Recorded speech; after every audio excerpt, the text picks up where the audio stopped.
Hey, welcome to Armed Radio Show. I am your host, Professor Lynn. Most just call me Jamie.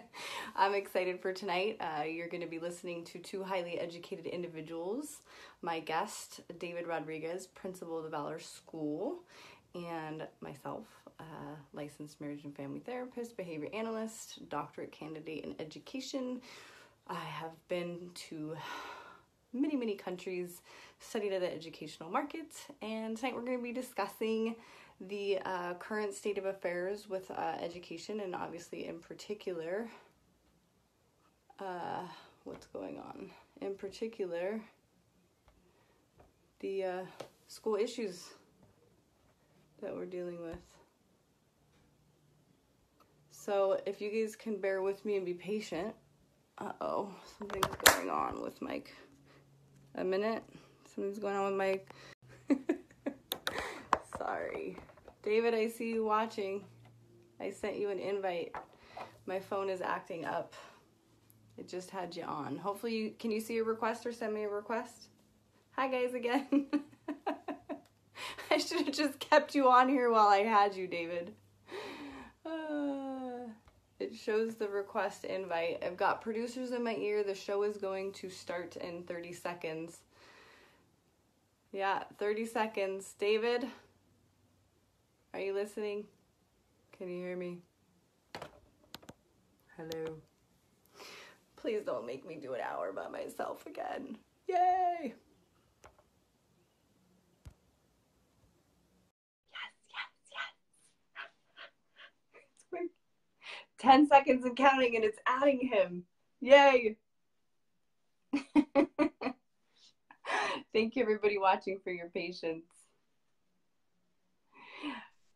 Welcome to Armed Radio. I am your host, Professor Lynn. Really excited to have my guest, David Rodriguez. And tonight we're going to be talking, of course, the infamous education and politics and what's going on with the current state of affairs in the U.S. And the topic, of course, as always, is why are we having all of these children committing mass murders and whatnot. So, David, take it away. Please introduce yourself. Yes, awesome to be with you again, Jamie. My name is David James Rodriguez here, and I am principal of a private school called Valor Academy, which specializes in apprenticeships.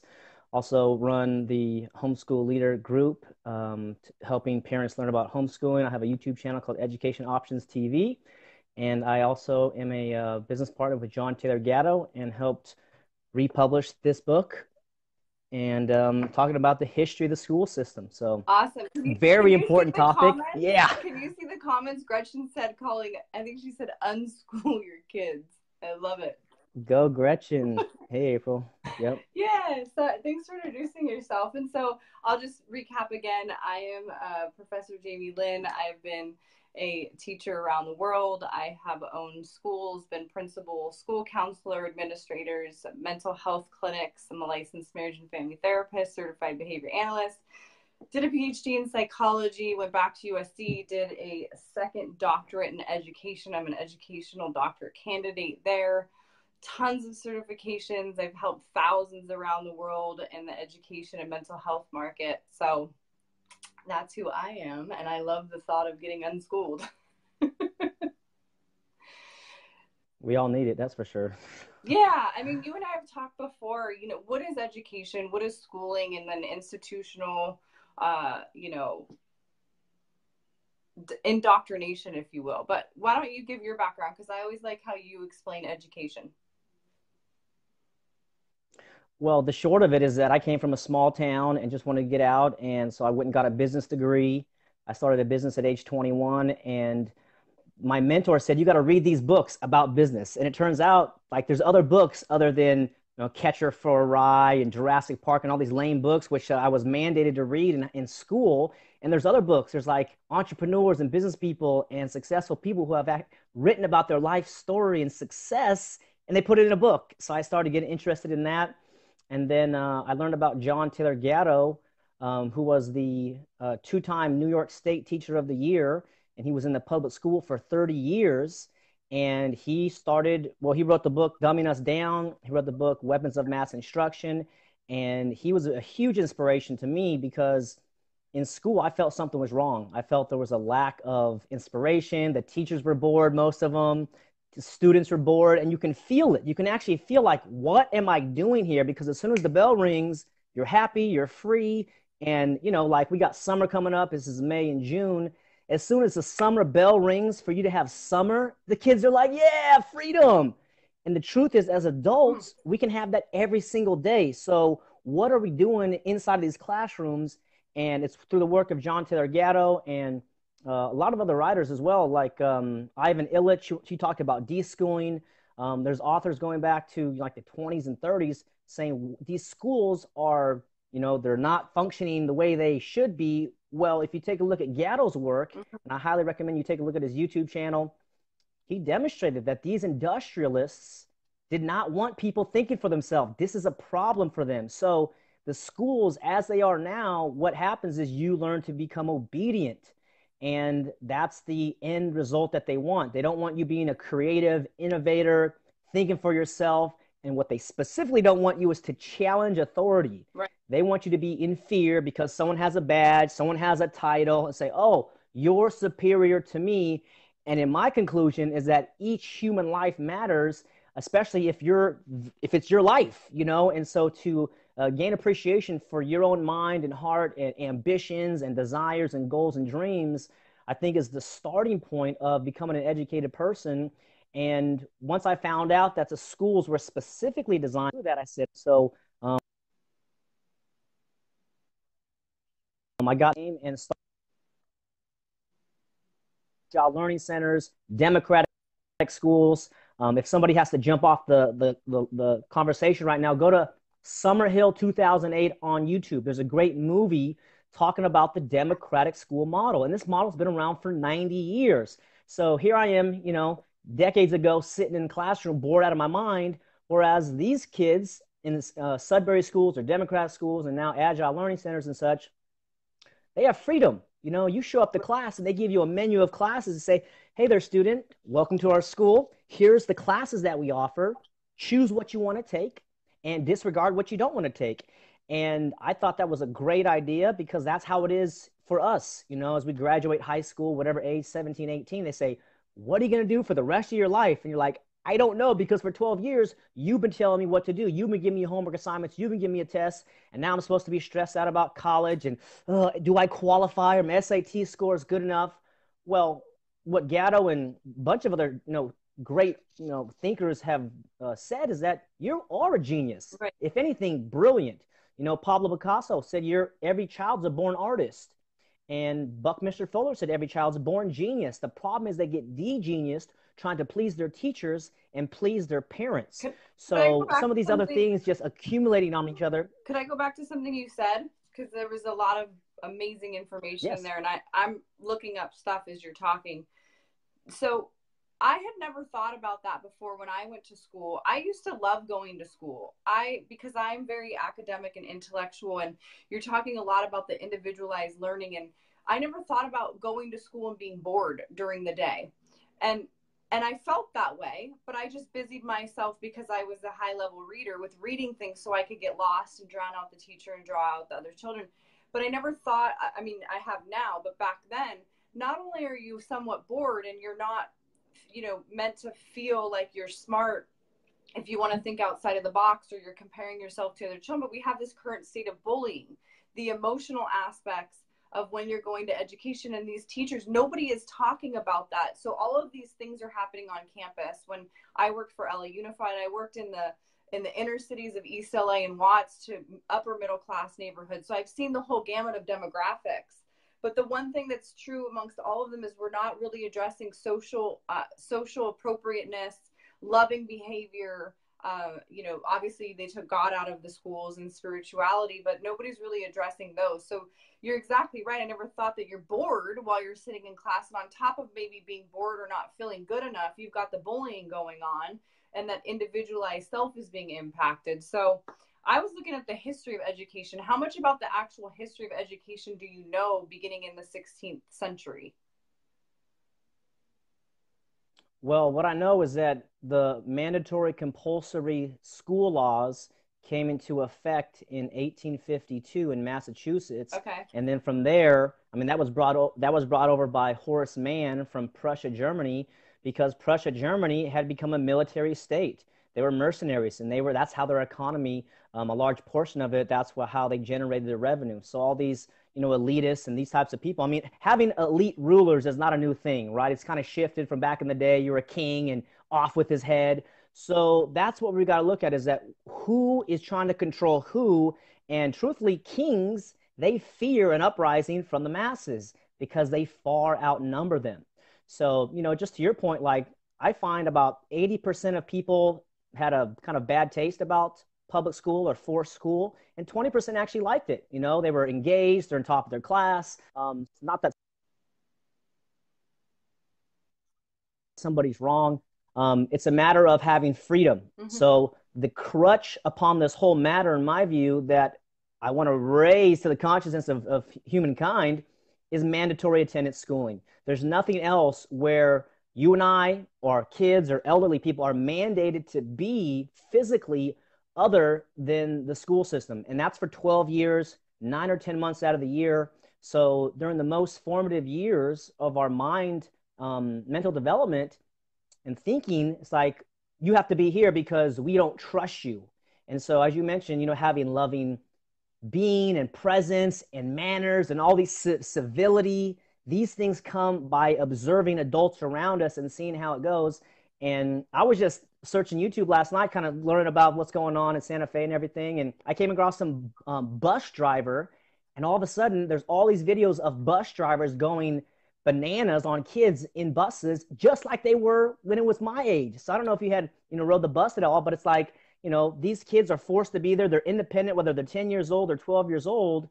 It's like it's a deep amount of disrespect for them. And if they can't articulate that, like, you're disrespecting me, where's the humanity? But they feel that, some bully or some adult who's telling them what to do when they don't even know these people. And these people, I mean, have compassion on these people. Like, okay, this is their salary, their job. So they are kind of tied or dependent on obeying the rules. But ultimately, if schools are meant to help kids, which, as you mentioned, the 1600s, yeah, they had one-room schoolhouses. They had 8-year-olds learning from 14-year-olds. They actually intermingled. There was no age segregation because that's the real life. And it wasn't mandatory attendance. It wasn't forced. And I always look at the Constitution around 1777 through 78. When you look at, the equality factor, that we're equal, and yet then you're sending them to schools. And then Thomas Jefferson, he was a huge proponent of charter schools. He was the one that was very avid about being a founding father, that schools should never be government ran, because this is what will happen, that you'll end up having tyranny. And so you see, obviously, with what's happening in today's current education market, whether it's typical population or it's special education, because we've got a proliferation of mental health issues. But when you're looking at the aerial shot view of education and where we were from the 1600s to the Constitution and the founding of America to compulsory ed, to here we are in 2018, and government ran schools compared to charter schools, homeschooling, private schools, and looking at all of these things that you talked about from an educational and historical factor, people don't realize is that public schools and what's actually happening right now is the tyranny. This is the problem with society that we've been enduring for now a couple hundred years. I was driving yesterday for volunteering. I volunteer a lot, as you know. I love philanthropy, and I was at a private Christian school. And as I'm driving home, I'm listening to Christian talk radio, and they're announcing that they're so excited in Folsom that they're building the first ever school that will be bulletproof with one entry in and one entry out. And mind you, Folsom is like the well-known prison, Folsom Prisons. And I immediately thought, they're actually like conditioning and trying to get people excited about the fact that you're going to have a public school that's paid for by hardworking tax dollars, where you're going to have one interest in one. I literally just flashed to the early days of the 1900s with Hitler and, you know, people walking in and being fenced in. I would never, as a parent, send my child to a school where there's one entrance in and one entrance out. I personally, people know a lot of my personal story is I'm an avid homeschooler. I'm an avid person that's proponent of private school. I think our public schools are the problem. And again, not to just boast about myself, but I'm a highly educated woman that's been in the education system for decades. And I believe that our public schools are the issue. They are the problem. The infrastructure, the operational designs, the systems, the content, the state standards, the forced compulsory, the bullying. I mean, the whole gamut is like, why are we allowing this to happen? And I personally look at things that are highly politically driven, like the president of America and these school shootings. And I'm always, how do we take these things that are so hostile and look at the positive part to them? Anti-vaccination, big pharma, all of these things that we're becoming awakened to. And then what's the next step? So how do we all band together and move forward in something that feels impossible? As you were mentioning, children feel this sense of less than and impossible.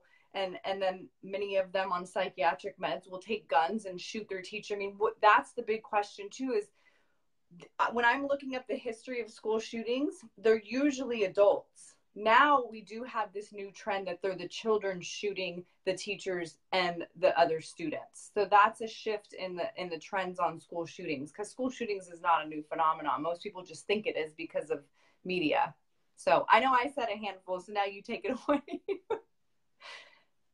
Yeah, no, you're right. I mean, it goes back to Columbine and even before that, where the kids feel deeply disrespected. So what is their course of action, right? And a lot of it has to go to the responsibility of parents understanding what is happening in these schools. So when you send your kids to school, it's not like it was for you 30 years ago. It's now progressed 30 years. The state is an organization. So just like you have a business and I have a business and people watching, they have a job or work for a company, there are motives.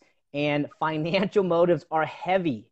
And so the schools get their money, as you may know, by the attendance. This is called ADA, average daily attendance. Yeah, that is why in California, if you have 3 unexcused absences, okay, little Susie is 8 or she's 14, unexcused, the state has the legal right, okay, to fine you up to $2,000 or jail you for a year.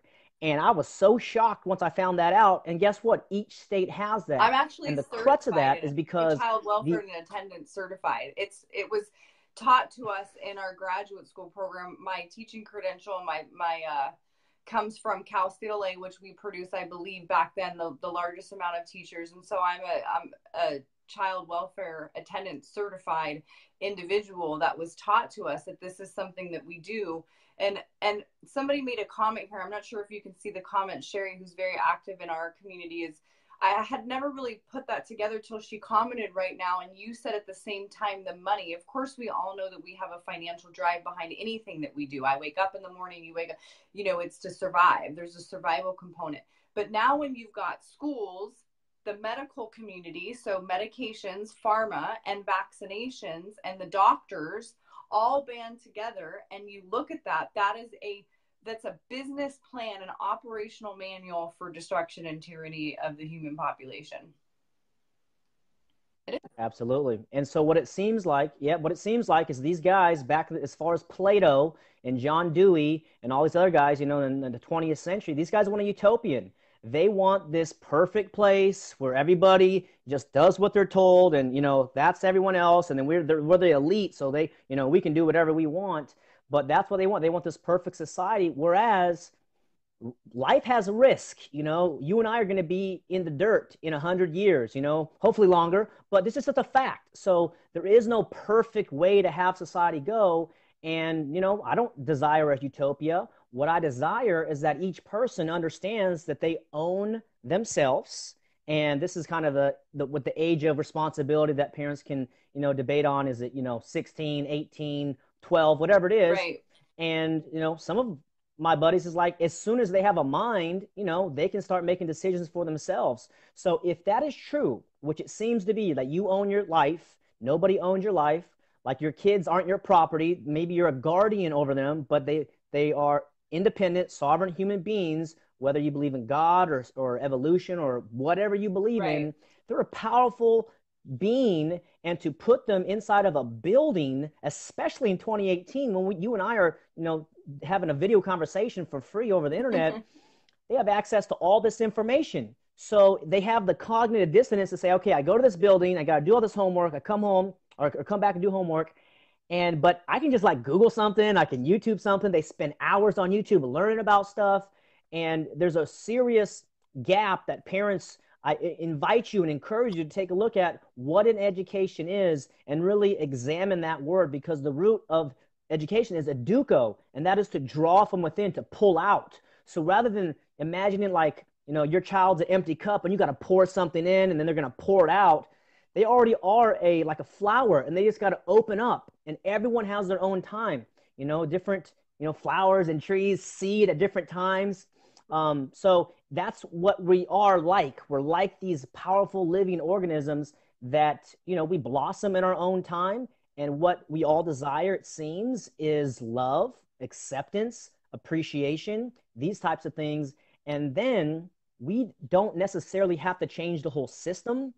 It's just a matter of a few parents getting it and helping to save their kids from this compulsory school system. And it might take 10 or 15, 20 years. But as Gretchen mentioned and other unschoolers here, and maybe you said, like you said yourself, homeschooling, they'll see, oh, you homeschooled your kids or you unschooled your kids, and now they're 20 years old and running their own company or traveling the world or just living a great life. I want my 10-year-old to have that experience. How have you done that? And so even taking a look at John Holt, who was talking about homeschooling in the 60s and 70s, so we're actually, this is a snowball which is beginning to grow.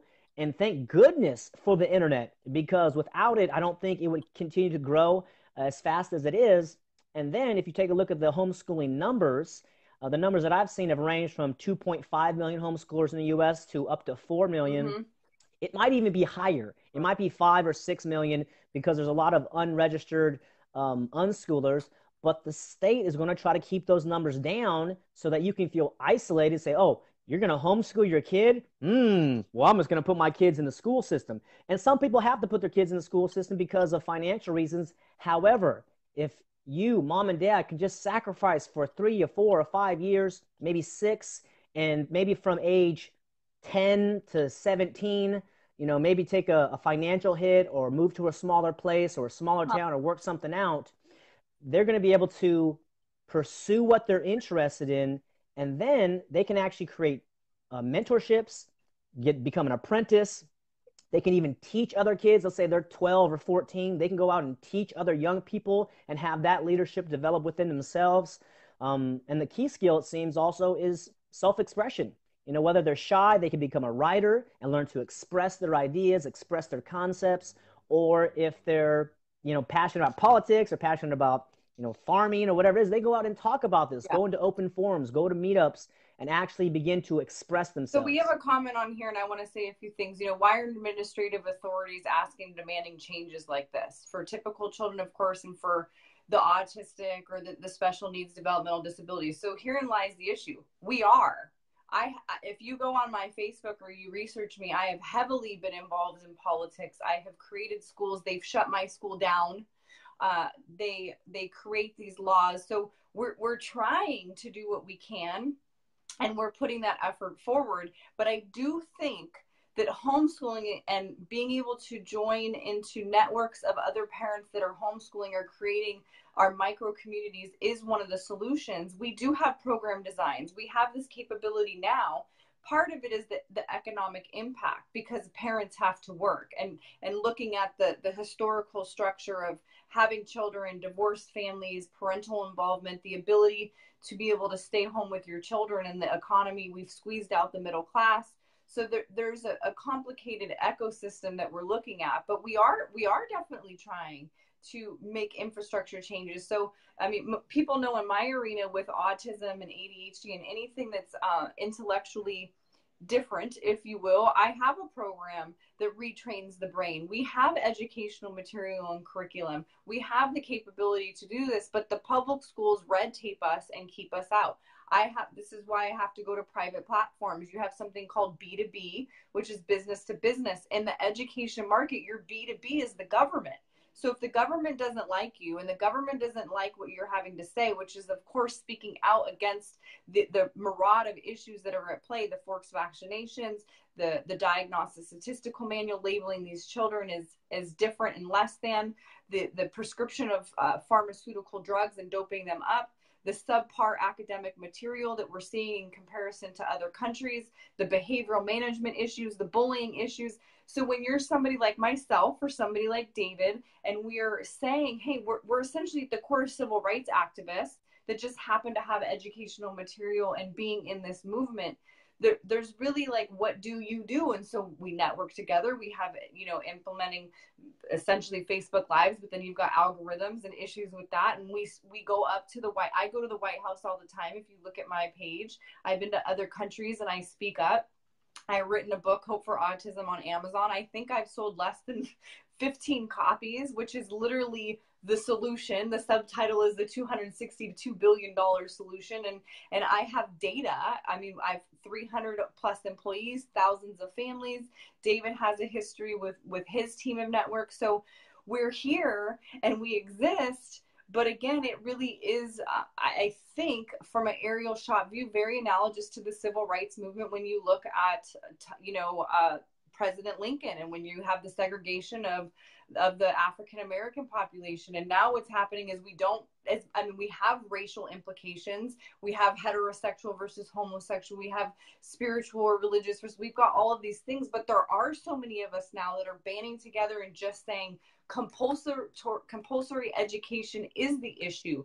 Pharmaceutical drugs is the issue. The American Medical Association, the American Pediatrics Association, the school teachers unions, all of these people at a higher level, a board level, have band together and they're creating these laws and they're creating these infrastructures. And now you've got the economic, political environment that has the issue with, middle class being squeezed out. So you've got all of these things. I wish I had my board. We should have a Facebook Live where I'm at my office and I can draw all these visuals out for you.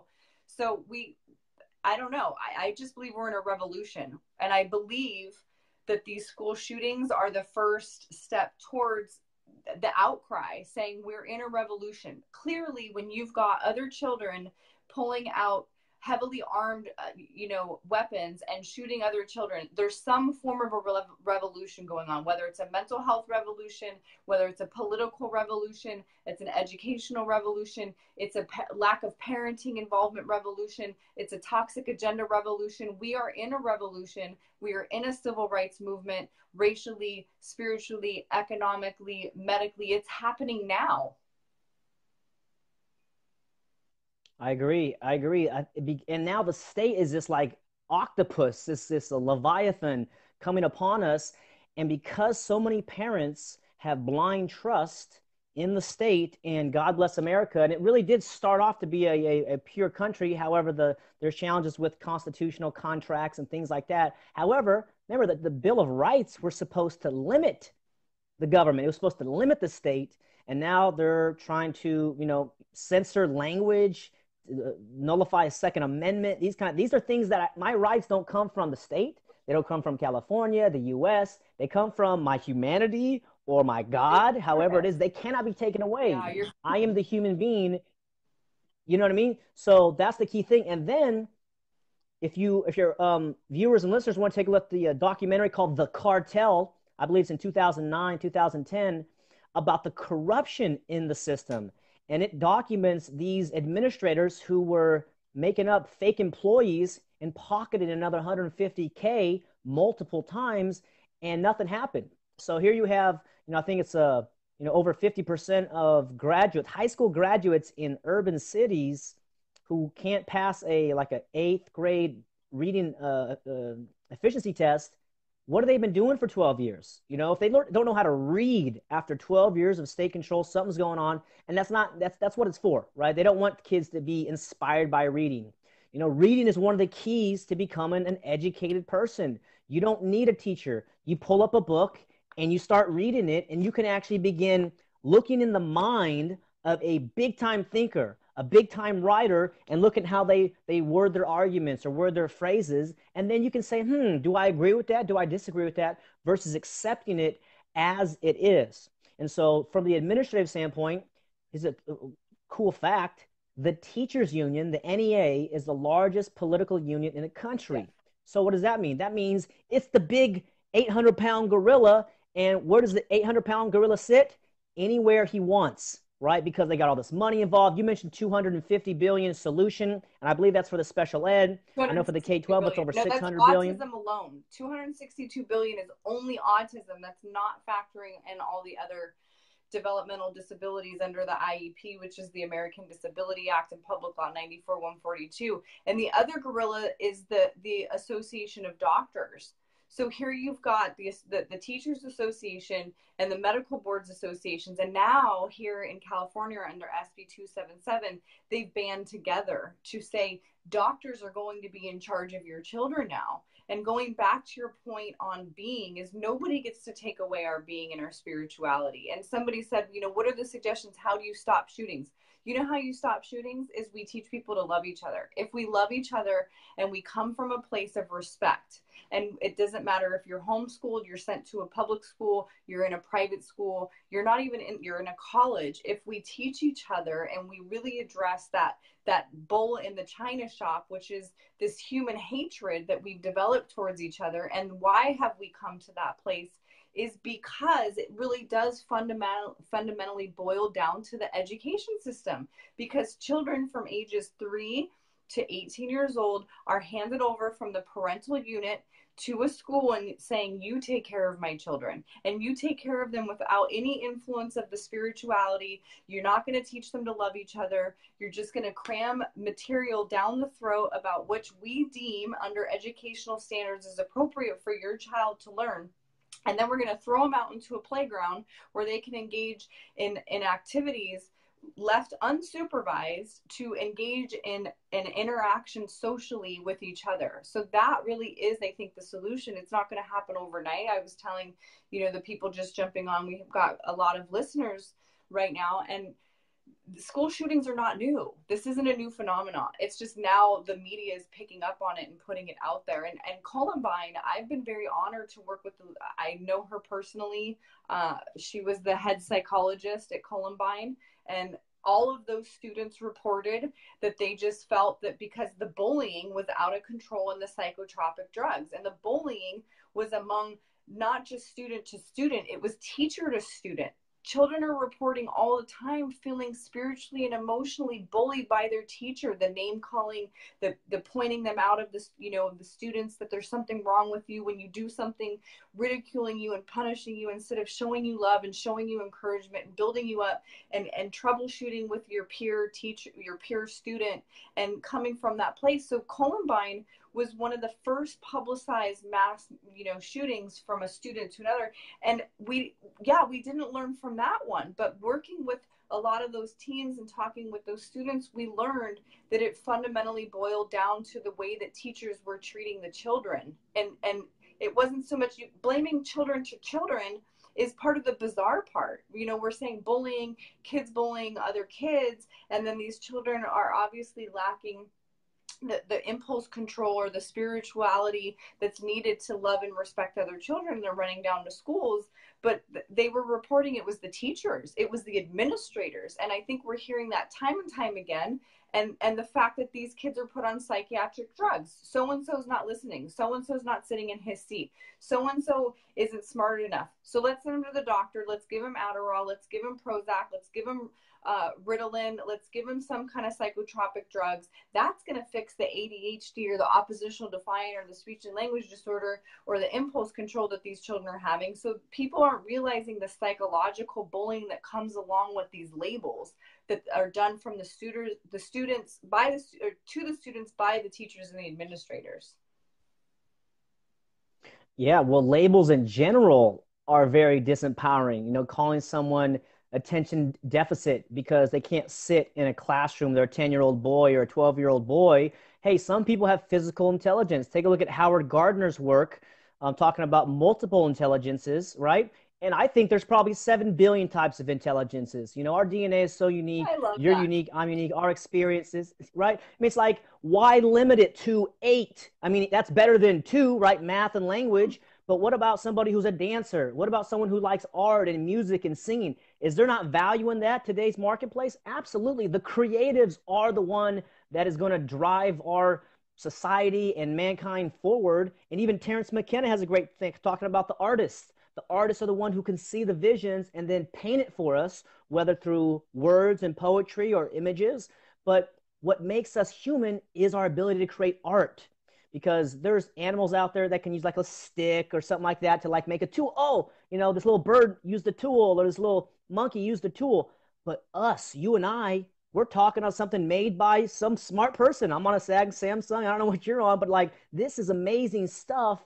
And this is what we want. We want connection, these types of things. And there's a great quote that says, what you do speaks so loudly, I can't hear what you say.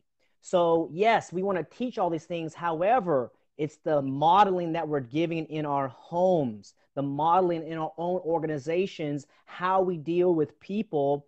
And one of my speakers from my expo, he had a great point where he's like, the teacher's in the classroom and the one student's being mean to another student.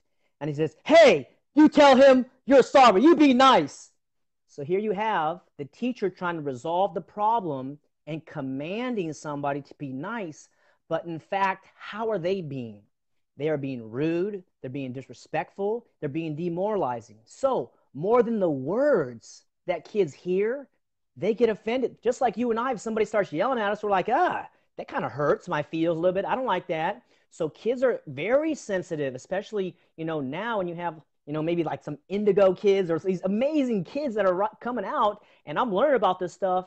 And all I know is that the kids have the power. They got the magic, and the schools squeeze it out of them. Mhm. And then if mom and dad are on board and they're like, you got to get good grades, you got to do that. And the kid is not into like an academically geared person. They're an athlete or they're a dancer or whatever they are. Or maybe they're too smart for schools and says, oh, you're getting D's and F's. If that kid accepts that and says, I'm a failure, you know, I'm attention deficit, they will wear that label their entire life. And there's a great guy, Les Brown, and he's a great speaker and businessman. And he said, I think he was 10 or 12 years old, and the teacher told him to come up to the front of the class and spell a word. He said, oh, sorry, teacher, I can't do that. And he said, why? He said, I'm educable retarded. That's what the psychologist told me. Les Brown said that. And then Mr. Washington, his mentor, he said, don't you ever let someone's opinion of you become your reality.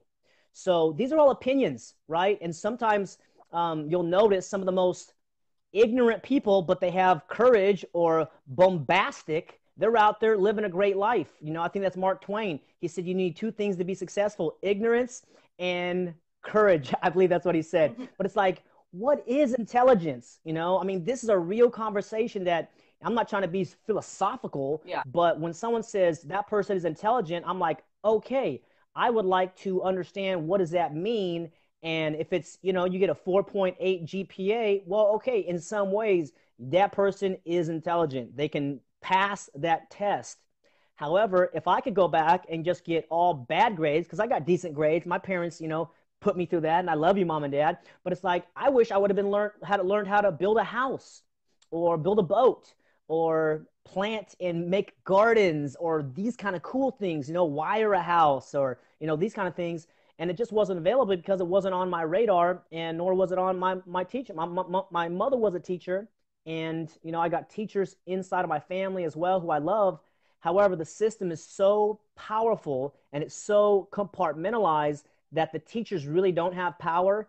And that's why many teachers I think the average teacher stays like 3 or 4 years, and they're like, what's going on here, man? Like, I wanted to help kids, but now I'm not helping kids. I'm actually delivering this curriculum from the state, and I got to juggle 125 students. So they're overwhelmed and they got to pay their bills. So it's this spiral. And I think the best solution is taking a look in the mirror, the man in the mirror, the woman in the mirror. I have no hope in politicians. I know that we can make incremental changes, but it's been going on for decades and no transformation has occurred. And I think the transformation that excites me the most is homeschooling, is unschooling, and more specifically is self-directed learning. I like that. So back to the question on intelligence. So there's a really good book I talk a lot about called The Mismeasure of Man by a Harvard paleontologist. I'm not sure if you've heard of him. His name is Stephen Gould. And correlating that to artistic, if you think about it, I interviewed an amazing artist, excuse me, when I was in Puerto Rico. And, what is the definition of art and what is the definition of intelligence?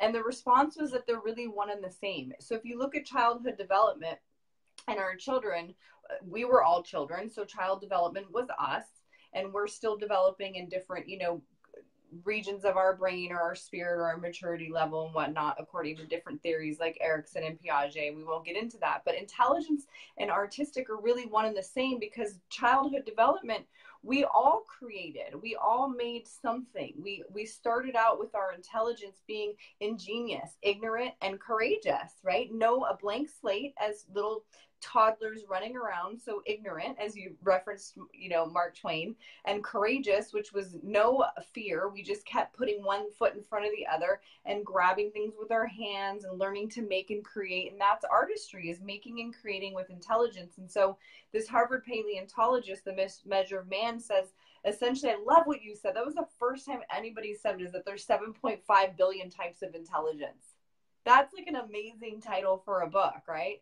Because everybody has their own form of intelligence, creativity, artism. What we're doing right now is an art. I'm sending from my frontal lobe a message to my mouth and my hands to come up with something to say in inspiration of hoping that I'm going to be creative enough, inspirational enough, put together logic and emotion at the same time, to empower people to go and then do and create, right? So that's intelligence and artistic capabilities all in one package. Absolutely. And what you're demonstrating is being present in the moment, because many times we can project into the future and try to plan out everything that's going to happen. And it's hard to come to grips and say, oh, I don't know what I was going to say at minute 45. Well, being present here and in this moment, Eckhart Tolle, the power of now, if we can get present to this moment, which young people so are, like, that's what I get so inspired when I see a 5-year-old or 8-year-old. They're like, what are we doing? I have 2 nephews and a niece, and they're like, yeah, what are we doing? I'm like, what do we want to do? Let's go. There's not like this, planning or over analyzing the situation. It's like, let's have a water balloon fight. That's what I did a couple of weeks ago. And I was like, all right, we're just throwing water balloons, pouring water on us and having a good time, being present and being human. And that's one of the key things too, is in the future, these devices, some people are going to implant stuff, and they've already started implanting like little chips in people who are like, I can open up a door. They're happy about this. I just saw this one device. Yeah, I just saw this one device. It's like looks like a bar or something. It goes from the ear to the mouth, and it said it can read your thoughts. And it showed some guy I've seen that navigating his Netflix thing, and I'm like, oh my gosh. So more than ever. Though, if I can interrupt, I do want that for the developmentally disabled population. So I used to run quantitative electroencephalograph machines, and we would do pre and post studies in our clinics and our schools. So we would hook up the 19 areas of the brain with sensors, and we measure the microvolt squared frequency within your brain. And I can essentially tell you, what's going on in the different regions and what that translates into human behavior.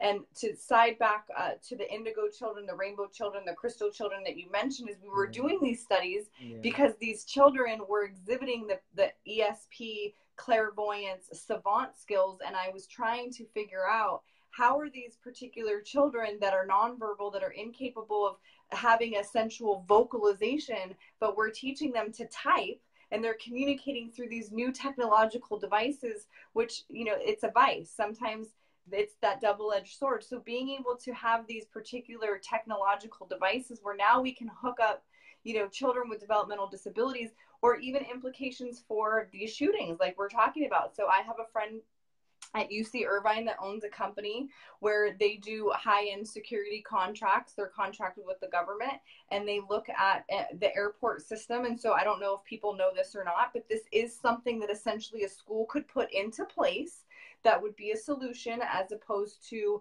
continuing to talk about more armed security, arming the teachers, building fences around the schools. But when you're in the airport and you're walking through, there are sensors similar to the ones I was talking about with the quantitative electroencephalographs, where we're measuring brainwave frequencies by microvolts squared. We can measure biomechanical markers. So your heart rate, how fast your heart's beating, your skin temperature, because when you're anxious or you're angry or you have thoughts that are going on that might be harmful to yourself or others, those biomarkers of your heart rate, your skin temperature, your galvanic skin response, your diaphragmatic breathing, that all of these things can be measured. So if technology wise, you think about satellites, you think about cell phones, you think about these machines that we're, talking about hooking up somebody's brain to and can read your thoughts, with proper oversight and management, of course, and as usual, a loving and benevolent outcome as opposed to an evil one, they can make a difference. Right. And technology is a double-edged sword. So it's like, this is beneficial technology right now. However, the state can use it to, transform actions and behaviors, and that's what they want. So yeah, technology is great, and so It's using scary. it to benefit freedom, scary too, right? So using it to benefit humans and to respect each person's self-ownership is the main thing. And you speak about oversight and these kind of things. Yes. So who should be the rulers? For me, I don't want any rulers, right? I'm connected to universe, to God, right? And so I claim my own ownerships, my own sovereignty, that my parents birthed me through passionate love. I was created and released into this existence. So now here I am, and these kids, they might not be able to get to that point because it took me a while. Maybe it did you. I know you're super smart. It's like, oh yeah, we're the ones, these indigos and these types of, great powers. And your viewers and listeners might enjoy this video online as well about the third eye. Type in, I think 12-year-old girl can see with their third eye. I don't know if you saw this or not. They literally cover up her eyes with blindfolds and write on a piece of paper and say, what am I writing? And she can say, oh, you're writing, hello, you're writing bye-bye, or whatever they said. And it's just mind-blowing to see that this third eye, maybe in the science world as the pineal gland, can project and it can see something. And whereas before you're like, how can anybody see with covered eyes? So we're to the point, I think I'm just questioning so much what I've been told of what the human possibility is. Yeah. And how important consciousness is. This is a really powerful one too. Albert Einstein, I think this is in the 40s, they did this huge convention of physicists, and one of the takeaways was that the observer can affect the outcome. So if we're doing an experiment and then I'm looking at it versus if I'm in the other room not looking at it, my consciousness, my attention on that experiment can change the outcome of that experiment. So the power of our consciousness and our focus is greater than we know. Did you it's just incredible. Yesterday I read a study on that, or I heard it about they did it in school. I think they did like 1,000 participants of growing a plant. And so one plant was taught the same exact seeds, same exact process. And the plant that was bullied, it was a bullying project. The plant that was bullied and talked negative to literally died. And the one that they talked lovingly and kind and sent positive energies flourished and grew against a baseline of what a plant usually should. So we know that. I've met with so many amazing doctors last week and this week that a lot of them are from India. So going back to, when you look at spirituality and you look at different, spiritual orientations and the thought process of being, one with spirit, and this, so I did look up the girl with the third eye, and I saw that, but there is a girl in India, her name is Nananda, who they have proven also with the ESP, she can read minds and the sensitivity to other person's consciousness and the brain waves or the frequencies of which humans interact. And so when I work with a lot of these Indian or Hindu philosophies that for a long time have been, in existence, and then in comparison to Christianity, because there's equally in the Christian community just as much research that's compared to stuff like this on Hinduism, that looks at the power of telepathy or miracles happening, or power of what Christians would call premonition. And so in the Christian community, there's just as many research studies where they took a church and they measured, they randomly selected atheists. They scouted them. It was a process. So they picked people that intentionally were not Christian, and during times of worship or singing hymns within the Christian church, they agreed with these participants to measure the serotonin within their bloodstream. And despite the fact that they were non-believers, they compared the people that were walking by a church versus people that were not, and they were having higher serotonin levels, which is, as we know, the feel good, the benevolent neurotransmitter in the brain and the stomach. So those studies are fascinating, and I do think that those are part of the solutions. As you and I are talking about these things, people probably watching us who like us, love what we preach. We hope people will share this and listen on iHeartRadio, where we host this particular show, and teach this to the future generations. I've shared many times, so I talk like this to my children, and they go with my ex-husband, who's a police officer and very much a different mindset. He's completely pro public schools, and that's why I can't homeschool after the divorce anymore. Those rights were taken away from me. And he's pro all of those different things. And my children will say, "You're crazy. Papa says that that's paranoid delusional. That's that schizophrenic talk that you start speaking when you speak about children having gifts, or indigo children, or them being able to type, or, Mom, you're a conspiracy theorist, that the government is evil." And I'm like, oh my gosh, please, guys. So my own children, my own inherent rights as a mother have been taken from these concepts of public schools versus private schools. And coming full circle as we close this conversation on mindset, it really does come down to mindset. And of course, how dare the children question the teacher whether, things like telepathy is real, or savant and ESP is scientifically legitimate, or is homeschooling a positive experience, or what is the real truth about the Native Americans, or what is really going on with bullying, or hey, telling your teacher. I remember when I was in 9th grade telling my teacher, "You can't talk to me like that," and then I was sent to the principal's office. And I remember when I look at my junior high and my high school days, and I think about my relationships with students versus teachers, the teachers were the ones that caused most of the irreparable damage for me. I'm one of those people that was diagnosed with ADHD and, labeled certain things and prescribed different medications. And until I had my awakening experience and was able to opt out of that agenda, have I been able to see clearer now and start a new mission and keep spreading my story to listeners and people that are open to being conscious, to being awake, to being enlightened by this knowledge that many of us are actively banding together and trying to share.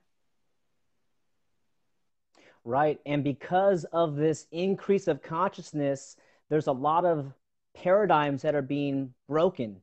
And so that's in the medical field, as you stated, the educational field, technology, communications. I mean, for the first time, people can start their own television channel, as you and I are on video TV right now, and you can have YouTube channel, all these things. So we have these platforms out there. So what I would encourage all the people out there, whether you're passionate about education or freedom or solutions for health, get on a platform and begin getting your voice out there, because the government, the state, the power elite do not like us having a free conversation. They like us being afraid. They like us having low vibrations and not speaking our truth and speaking our voice. But for right now, can I interrupt you really quick? Because this is something I've been talking to our nonprofit board about, and a lot of our guests, is I'm having to untrain myself by saying the government. Like what I've spoken like that for a long time, the government. We need to come up with collectively what we're really, talking about, because it isn't just the government, as we talked about before. It's the politicians, the people that make up the government, but they're now doing it with private sector. They're doing it with the medical doctors. They're doing it with other clinicians like myself who are therapists or psychologists. They're doing it with technological platforms like Facebook data collection. So it's both private and public sector. So if you could help me, because we've talked about this, is we do kind of sound like mass hysteria, like the government, but it really isn't. It really does fundamentally. No, we don't. No, we don't. Some people say that. I'm not saying that, but it's both. It's the private sector and the public sector. I got you. That's called fascism, where the state gets together with mega businesses, and that's what's happening. So the real issue, is coercion is the enemy. Violence is the enemy. Okay. So if somebody is coercing or forcing other people, they are the bad guy. Now, when they stop doing that, when they stop being forceful, when they stop coercing people, threatening people, then they're fine. They're no longer a bad guy anymore. But in the moment of that coercion, in the moment of that violence, they are the bad guy. Now, if you go take a look around the world, most people are really nice. You know, you've probably traveled the world. I've done a little bit myself. People are pretty much the same. They got different cultures, but like they just want to be respected. You know, don't touch me. You know, respect my space. I'm in my little bubble right here. But in terms of like, you know, owning your life, owning this space, that's what it comes down to. And then the great Jeff Berwick said, yeah, right now there's about 200 governments, but one day there'll be 7 billion governments, and that's our own authority. And then John Delemy said, we're all president of our own nations. Imagination. So that is the truth. I am president of my own being. I'm president of this body. And also one of my buddies is like, so where do you live? And I was telling him where I live. I said, where do you live? He says, in this body. So rather than living in an address or this home or that home, don't we live here? Don't we live inside this vessel of this temple, this amazing creation that we're a part of? Yeah. That's what I think the issue is. And if somebody begins to infringe on my self-ownership, I now have the right to defend myself, to protect myself, to survive. And that's the only time when, you know, lethal force is justified, if someone tries to, you know, put their arms on me or attack me. And that's the only time that I would be violent to, you know, stay alive and to risk it. However, you know, as it was with the Revolutionary War, at some point when a state gets so large, people got to get together and create their own, not their own state, but their own alliance, their own associations, and then make agreements saying this is what we agree to. We agree to voluntary relationships. We agree to interact if we want to, and we can part ways at any moment, unless the contract binds that way. So I know you're getting down to the last hour here, but that's the essence. Actually, is coercion, force versus voluntarism and peaceful, harmonious relationships. We can, of course, on Facebook Live continue our conversation, but in my ear, I do have the producers telling me we have about 20 seconds left. So I do want to wrap up on our amazing production company and producers at Armed Radio on iHeartRadio, and thank them as usual for allowing me to have my talk show and our platform and have amazing guests like you, David Rodriguez, on here. So thanks, guys, at Armed Radio. I appreciate you, and I am signing off. Thanks, Armed Radio. Professor Jamie Lynn. Awesome. Okay, we're good. So yeah, we can wrap up here on Facebook Live. And thank you so much to all of our guests, I mean, for listening to us for an hour. And I always love talking to you. It's so nice. And you're absolutely right, is banding together with our associations and creating that alliance. We have our nonprofit, you know, Hope Inc. Academy, and we're creating a lot of online platforms. I would love to partner with you in what you have going on with any educational academic programs, because that's really what we're doing, is switching from a brick and mortar. I have my office and we have a brick and mortar, but being able to reach people now within this technological era and provide them, you know, like my book, Hope for Autism. Most people don't realize my book, Hope for Autism, is a graduate program in that many pages and chapters. It's medical research, it's educational research, it's from major universities. You know, I have a guy that wants to interview me who's got hundreds of thousands of followers and talking about how I owe USC $130,000, the issue that I dealt with at USC with them not honoring my American Disability Act issue, the medication that those doctors were giving me, and I owe them. And here I am struggling. My nonprofit, I barely survive. I don't have, you know, I'm not making millions of dollars. When I was participating in the agenda, I was making a lot of money. And now that I have freed myself from the toxic agenda, I've freed myself from government contracts, the day in and day out life of Jamie Lynn is so much more different, and running our nonprofit and survival has become a whole new different type of day to day for us. But I'm just so appreciative for you and all of the stuff that you got going on. So thank you. Yeah, absolutely. I appreciate you as well. And one of the last things is that I heard that the greatest resource is resourcefulness. So yes, maybe you're not taking the government contracts or whatever the case might be, but you have that creative genius to create relationships, alliances, new ideas, new projects. So I would say even though maybe they don't have the funds coming in because of the contract, you're free. I mean, that's the challenge with charter schools. They're bound, as you know. You still got to jump through the hoops.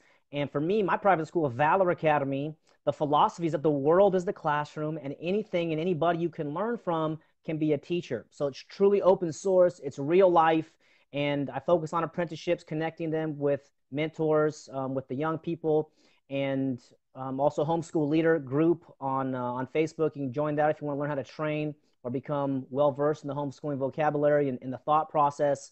And then John Gatto, take a look at him. He's the guy. He's 83 this year. Underground history of American education. He's the guy. He is the guy. Look at his YouTube channel. He talks about this for years. And so, I look forward to connecting with you more, maybe chatting about, some JVs or some other type of way to connect and see how we, benefit on something. But yeah, it's always lovely. I can't believe the hour flew by so quickly. So yeah, it's a pleasure and an honor to be with you. Thank you so much. I can't wait to meet in person finally. I mean, this is what's great, right? Is we found each other online, and look at the amount of knowledge and just wisdom that we're being able to share, and just this true connection of feeling validated myself by meeting individuals like you and supporting your project and our project. So thank you, and God bless you. Absolutely. We'll see you next time, hopefully. Peace, hope, freedom.